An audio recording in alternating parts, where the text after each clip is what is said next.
All right, here's the conversation about DBT and my personal feelings about somebody doing DBT at the same time that they're learning from the last symptom and maybe taking the last symptom fundamentals course and learning from the last symptom. This is by LL, and this comes from July 2019. LL says, I found this podcast and the subsequent last symptom group by typing overcoming fear of abandonment into the search bar in my podcast app, and boy am I glad I did. I'm currently participating in a DBT program, and while I've learned a lot of good skills to help manage my emotions, which you can't do. Nobody can control their emotions. That's all horseshit, but they probably learned this from DBT, to be honest with you. The person probably learned this directly from DBT. Oh, I got to learn how to manage my emotions. Something that human beings can't even do. As I've explained in the past, when you see somebody who appears to be controlling their emotions very well, they're not controlling their emotions. They're controlling what and how they think, but they're not controlling their emotions. They're choosing what to think and how to think. That's all they're doing. So anyway, the person goes on to say, I've learned a lot of good skills. The extremely high cost and apparent aversion to delving into the past has made me wonder if DBT isn't quite the gold standard that it's made out to be. One thing I was curious about is whether or not you believe that addressing and working on reprogramming those distorted core beliefs, which is the focus of the last symptom, focuses on the cause, the root cause from which all these symptoms sprout. My question is that if you believe addressing and working with the last symptom, let's say, can or should be done in conjunction with DBT. In other words, should I be doing both at the same time? And here was my response at the time of that post.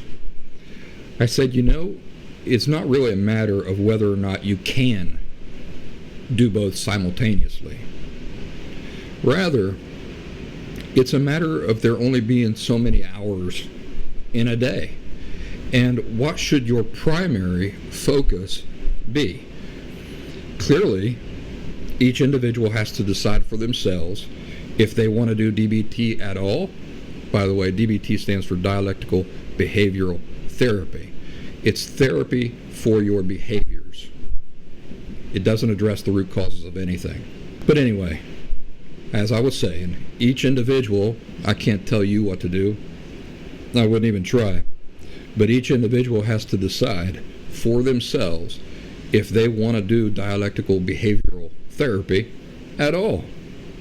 They have to decide if they need a weekly therapist and things of this sort. That's an individual thing that you have to conclude for yourself. But if a person is genuinely interested in authentically ridding himself or herself of an emotional disorder permanently and forever, authentically, and by the way, borderline personality disorder definitely falls into that category. It's an emotional disorder, so this applies to all emotional disorders. If a person is interested in getting to the root causes of them, eliminating it forever, once and for all time, at some point, they're going to have to put their primary focus and efforts in understanding the fundamental, the foundation problem, the root causes of the problem, rather than focusing on the symptoms and on superficial tricks. There's simply no getting around it. So some people may find it useful to take DBT and learn some of the superficial tricks that they teach in DBT so that they can temporarily and superficially white knuckle it through difficult situations, or manage difficult situations better than they're used to.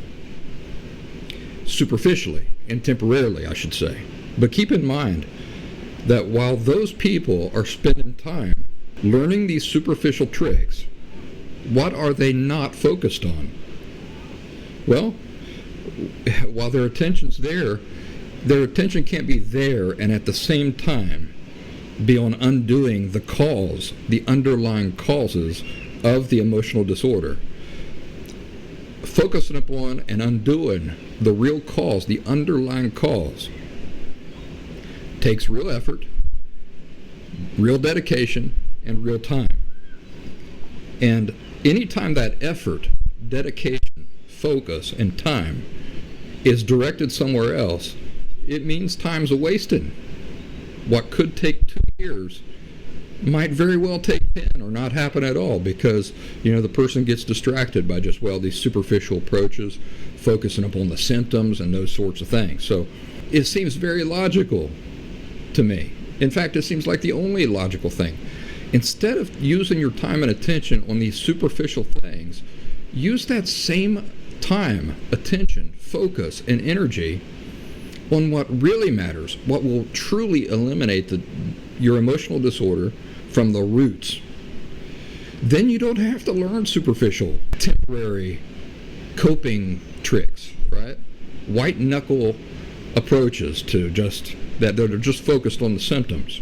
The person that I was responding to here, LL, replied this way: "Thank you, Brian. I'm so grateful to have discovered your podcast a couple days ago. I've wanted to binge listen to all of the episodes of the podcast, but I have to stop and pace myself.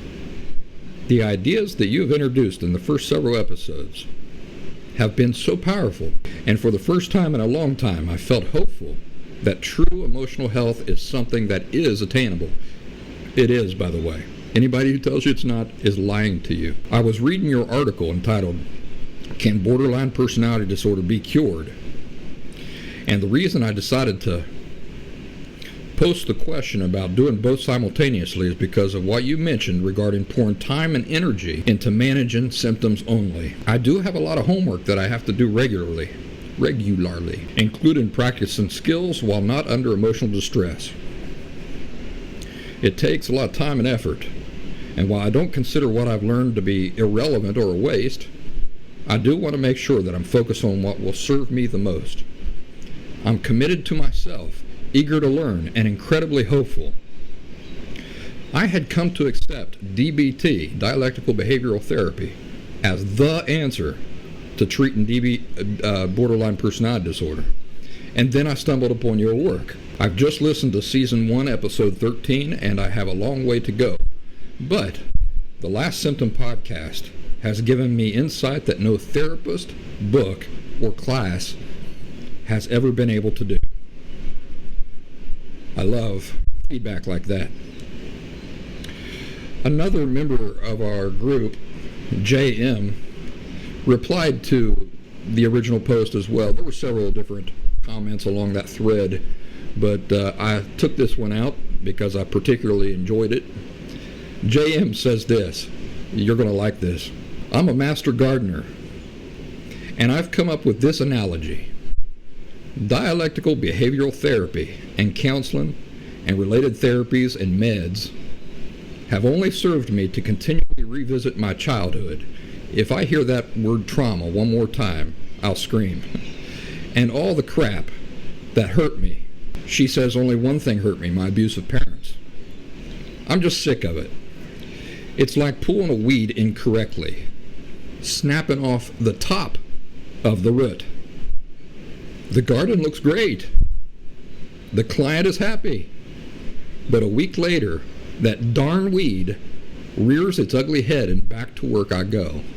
Isn't that great? What a great analogy. Everyone's happy for a while.